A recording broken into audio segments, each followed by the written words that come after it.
What looks normal during the day but scary as fudge at night? Story 1. The creepy tree that keeps bumping and scratching against my window at night freaks me out, but then I wake up in the morning and realize it was nothing. I don't even have any trees in my yard. Haha, duh. I don't even know why I was so scared. Story 2. One of those inflatable tube dudes that flutter in the breeze in front of pawn shops or car dealers. Sure, they're fun during the day, but I do not need to see a demonic bendy condom at 3 in the morning. Story 3. Cornfields. Around 5 p.m. one night, my mom and I were driving through a rural state we'd never been to before, and we wanted to visit a nearby landmark. It started getting dark. The road we were on gradually went from being paved to being gravel, to suddenly being a narrow dirt road between towering rows of corn. Felt like we were driving through an endless maze, with no end in sight. To make things worse, the GPS kept leading us back to the same creepy building, which happened to look very culty, at least at night. Needless to say, we turned around, and I had nightmares about it all night. Story 4. Back in Vietnam, we had a few guys wounded, so 4 of us went back to back in a field and sent the dust off with the wounded guys. The pilot said 20 minutes tops he would be back for us.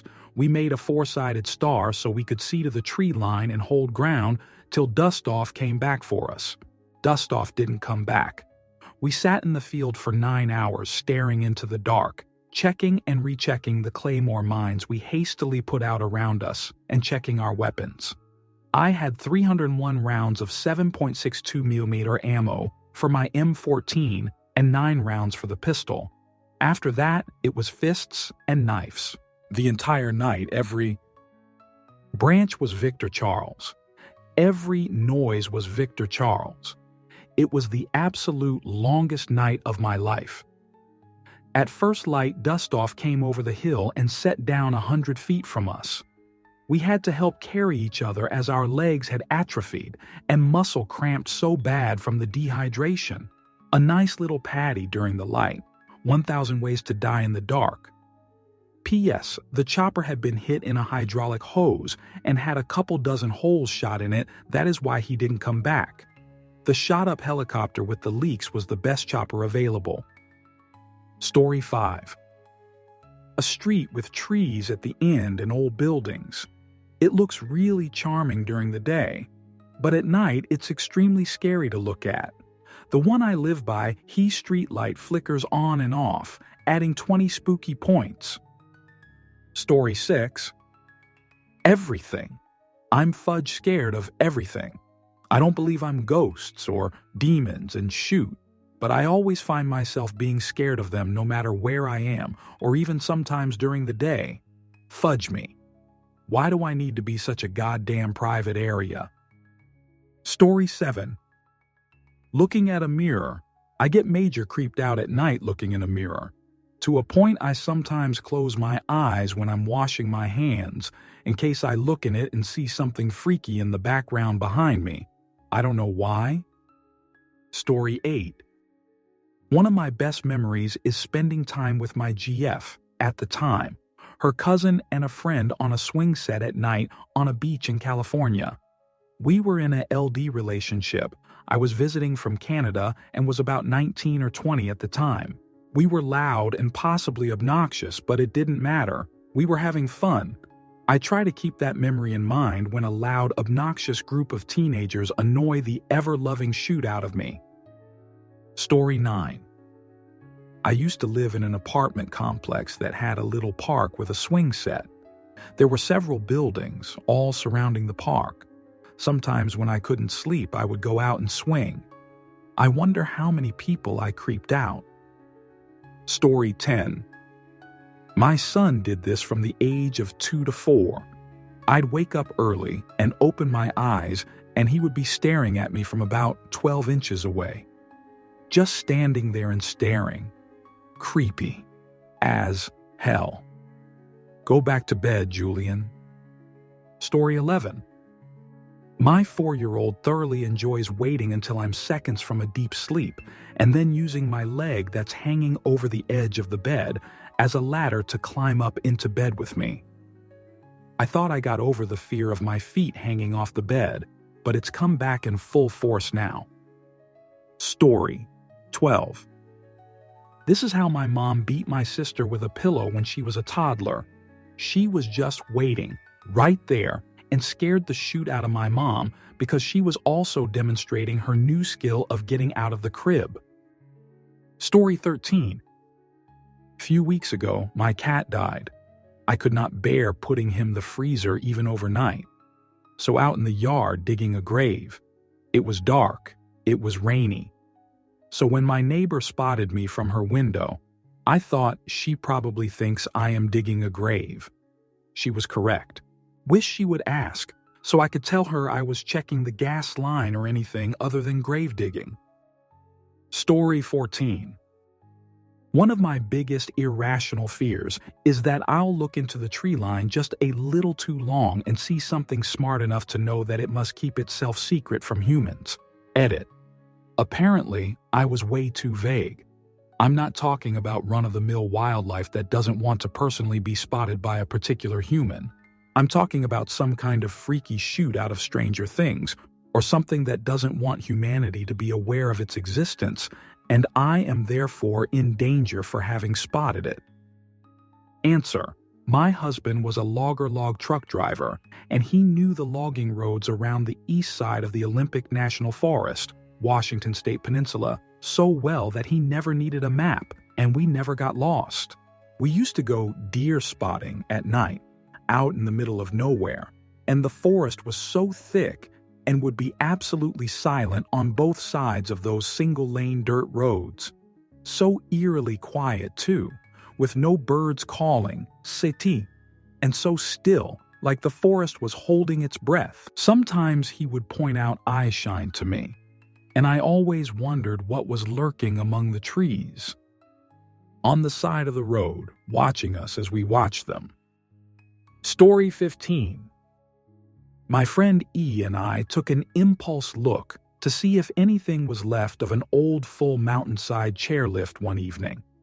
We followed a track from the remains of the parking lot with a single flashlight, and after a while I figured it was getting dark, and we were only working our way up the slope. E wanted to explore more and asked for the flashlight. I could just wait here. I said, okay. Wow. Like I had a choice about waiting. The sound of E brushing along the overgrown trail soon vanished along with any trace of the flashlight. The forest and the darkness closed in on me. I didn't know trees could be that dark. I'd never been in such blackness without a light switch involved. So I waited, hardly daring to move lest I trip over something and fall down the trail. I swore that half an hour had passed before the sound of footsteps and a flicker of light returned. It probably wasn't half that. I told E it hadn't bothered me at all, but I lied. Story 16. More so, the sounds of the woods at night are terrifying and can range from the numerous yaps of a coyote pack to the soft, ghostly ooh of a forest owl to the human-like calls of some of the big cats. And there you are, camping in a giant bag. Story 17. One time we were at a friend's house getting tipsy around a campfire in his yard. The woods were behind us and we suddenly heard something crashing through the trees towards us. We were terrified when a creature burst out. We all screamed. The llama screamed. It was terrifying. As it turns out, that long-necked bastard escaped his home on the other side of the woods and came to hang out with us. Introductions did not go well and he left. Story 18. The house I lived in as a young kid butted up to a pasture that was eventually sold and turned into a neighborhood. While the houses were springing up, I would always go back there and walk around with my friends.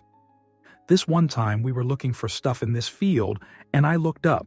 At the edge of the field, 30 feet or so away, there was a forest, And in that forest, some guy was just staring at us. I didn't know if he saw me notice him, but I tried my best to nonchalantly tell my friends that I heard my mom calling me and got us the fudge out of there. What a creepy experience. Story 19. A pedophile and a little boy were walking through the woods at night when the boy looked up at the man and said, "Geez, mister, it sure is scary out here." The man replied, "You think this is scary? I've got to find my way back alone." Story 20. Funny story. Back when I was a teenager, I was hanging out at a friend's house. He was really good at jump scaring people, and he scared the hell out of another friend of ours by hiding at the bottom of the stairs under a coat hanging on the end of the banister. He had his arms draped into the sleeves of the coat, and it was pretty dark, so our other friend couldn't see much. Anyway, friend number 2 comes down the stairs after using the bathroom and headed back to the living room. As he reached the bottom of the stairs, friend number 1 screamed and waved his arms like a madman causing friend number 2 to shriek like he was about to die and piss himself. Yes, he already used the bathroom, but I guess he had some left in his fear bladder. Story 21.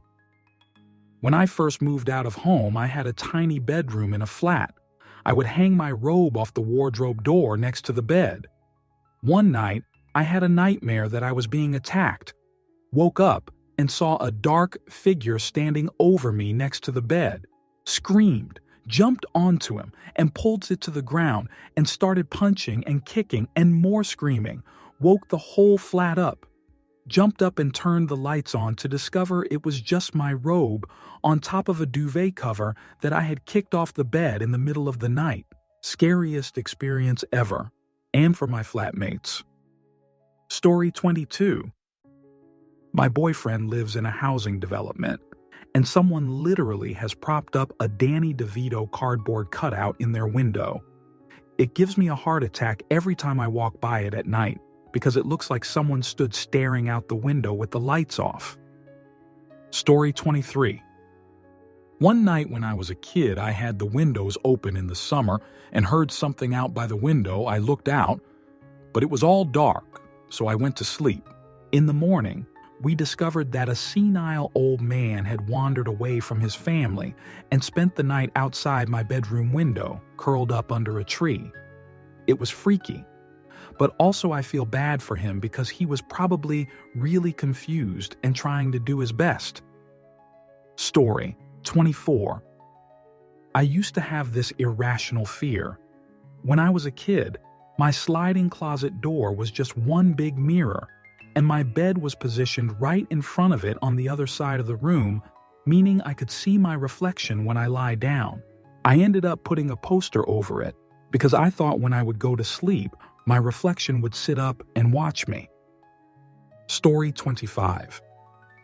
I seem to remember reading that if you stare at a mirror in dim light, your brain will start to warp and distort the image so it looks like a different person, ranging from someone with malicious expressions to a full-on grotesque monster is staring back at you. Story 26. Similarly, windows at night. I'm always terrified if I'm looking out into that darkness that someday something or someone will be looking back. Most kids are scared of monsters in their closet or whatever. I was scared that a serial killer or a rabid dog was stalking me through my window, and it never got better. I eventually just hung a big heavy blanket over my window and never opened it for like 6 years. Story 27. I have actually done this once. It is seriously creepy. Once it gets high enough, you cannot see the kite at all. It feels like something is alive and invisible at the end of the line, just dancing around in the dark, trying to pull you off the ground and into the dark sky. Story 28. Dude, one night I had a helium balloon creep its way into my room. Then it proceeded to float on over to me. I then put it outside of my room. A couple minutes later, it's inside my room again. It really wanted to be in my room. Story 29. Holy Jesus. My kid brought a large Elmo balloon back from school one day and was playing with it in the living room downstairs before going to bed. No big deal, until I get up in the middle of the night to use the bathroom and I see a vaguely silver form floating off in the staircase hallway. Hee hee. It's me, Elmo. Story 30.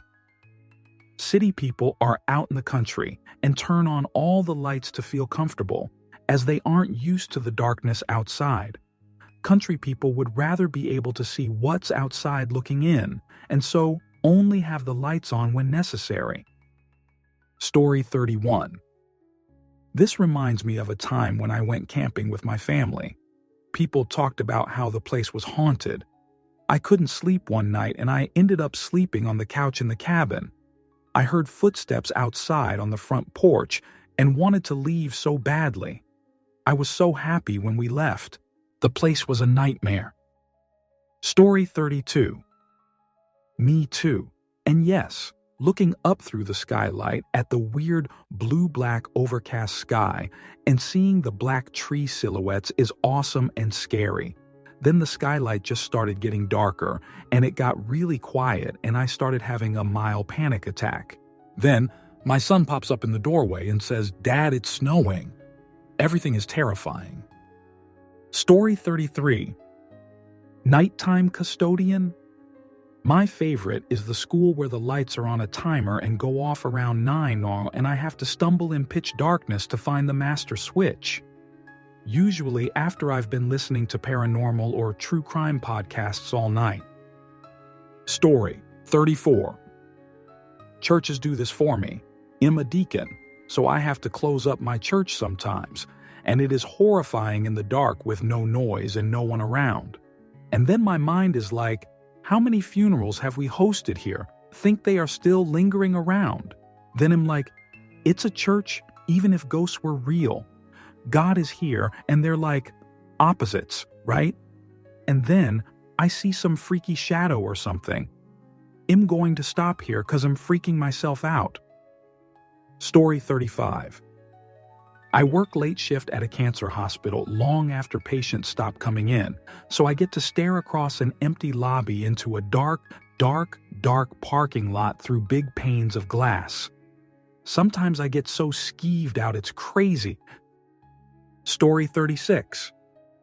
I grew up among the cornfields, disliked driving them at night, but because people kept running the stop signs at night, always clutched the wheel and slowed down at intersections because you'd never know when some idiot would think they could run the stop sign on a blind corner, thinking they'd see the brights of someone traveling on the main road.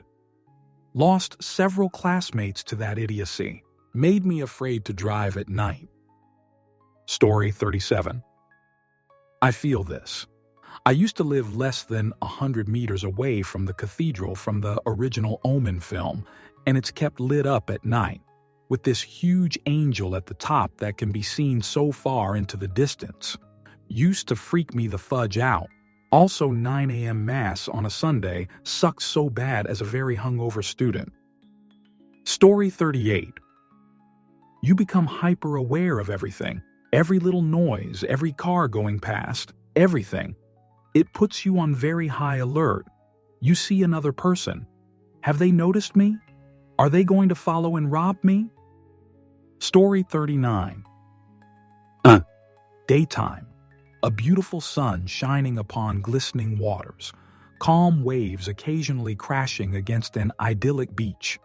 Nighttime. A roaring abyss from which no light exits. The unrelenting gurgles of liquid midnight devouring land. Black waves steadily crawling towards you before retreating to the giant pit of unholy water from whence it came. I lived near a beach, and the ocean at night is pretty nope. Story 40. I was camping up at Port Crescent, Michigan, and woke up at 3 a.m. and had to go to the bathroom. It was real windy out, so the hammock outside was flapping in the wind, and the waves of Lake Huron just made it sound like it's the night I'm going to die. Story 41. Not the walls, the fudge doorknob. Jesus. Nothing will get your blood pumping like trying to rationalize the possibility of Chucky being real at 3 a.m. while staring at some shadow figure hanging out by your bedroom door. Story 42. I have a weird, eerie feeling about any kind of digital light like that at night. I remember having to put a shirt over the red VCR light as a kid, and even as an adult, it still unsettles me, even though I have no reason for it to. Story 43. I remember a lot of things like that these days, like when a bunch of teens gets on the bus behind me and starts singing and gossiping loudly. 'Cause I am 99 sure I did that too. I just don't remember being quite as much of an idiot at that age. My parents and aunts and uncles are very quick to reassure me that yes, I was. Story 44. This is actually one of the few times my child has done this to me, LOL. For some reason, as a child, I've always had a fear of waking up and seeing a demon face to face to me. I don't know why, but it's just an odd fear of mine. One night, I woke up by a weight upon my chest, which made me go in panic mode, which I opened my eyes and saw a face 2 inches from my own. I screamed, go to swing a punch, but she managed to make a noise that made me stop and go into heart attack mode while she runs away, laughing like a demonic child. Story 45. I used to do this to my dad when I was a toddler as well, but the reason is because I had a nightmare in my own room and I didn't want to go back there. But at the same time, I didn't want to wake up my dad because I was scared he would get mad at me for waking him up. So I just stood there, staring. Story 46. My kid did this around the same ages. The worst one was when I jolted awake and he was there, backlit by the alarm clock, and he just goes, "I need you, mama." And all I could think was, for a blood sacrifice? GTFO. So creepy. Goosebumps and all. I did not get back to sleep that night. Story 47. I'm not even sure at what age I did this. I'm 35, and remember clearly doing it to my dad.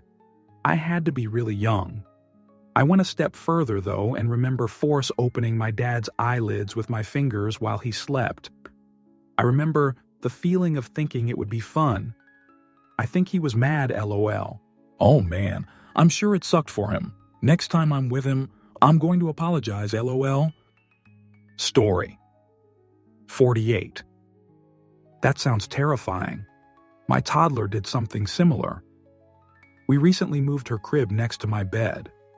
Well, that first night I woke up startled when I felt a small hand touching my arm. Yep, she was able to reach me from her crib. Story 49. Oh my gosh, yes. I'm not the biggest fan of the ocean to start off with, but I was on the beach last December. I took a walk one night on the sand to clear my head. The ocean was so dark and terrifying, it changed my irrational fear of it to a fear so real. A storm was blowing in and I could just barely see the outlines of thunderclouds on the horizon by the lighting inside of them. Needless to say, that walk did not clear my head. Story 50. I work in on the coastline a lot at night, low tides, and the scariest thing is not knowing a rogue wave is coming in until it's pretty much crashing onto you. Always do your science with a buddy, kids. Story 51.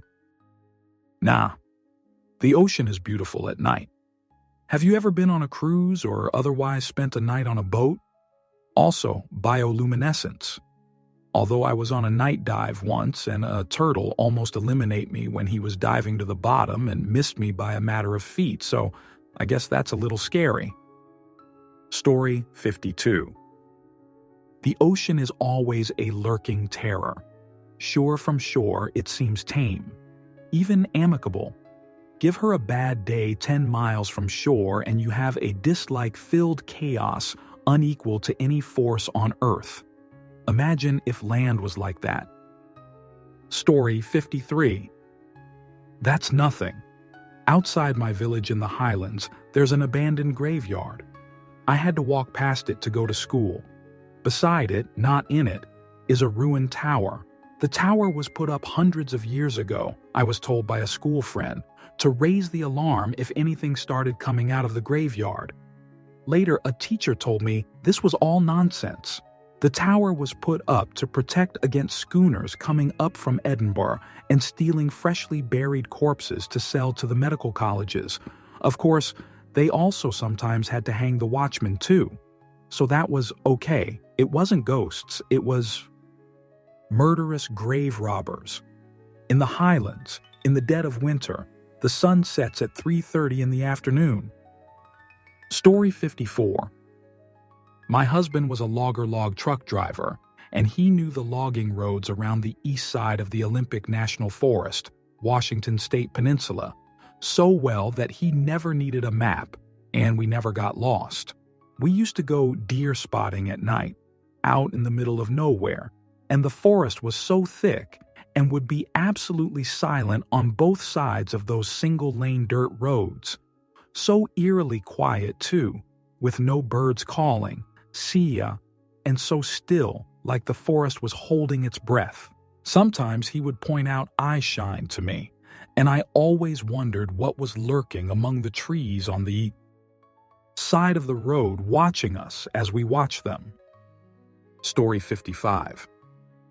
This reminds me of the book called Nightfall by Isaac Asimov. On a planet orbiting 6 suns, all of them set for the first time in 2,000 years.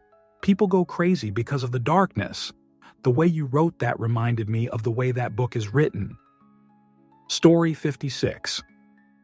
Worse if you're using red lens to save night vision. The silhouette of a deer with red eyes looks like a jackal come to steal your soul. I used to run after dark with a red headlamp.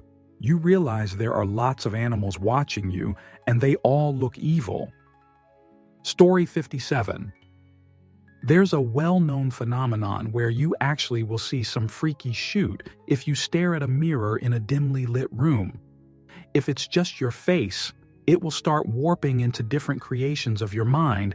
It can get real fudge scary. Story 58. I was always sent to the basement to get something out of the storage room, always at night. I can remember racing so fast up those stairs. If I could get to the top and slam the door, I would be safe. Then my dad would say, "Did you remember to turn off the lights?" Fudge.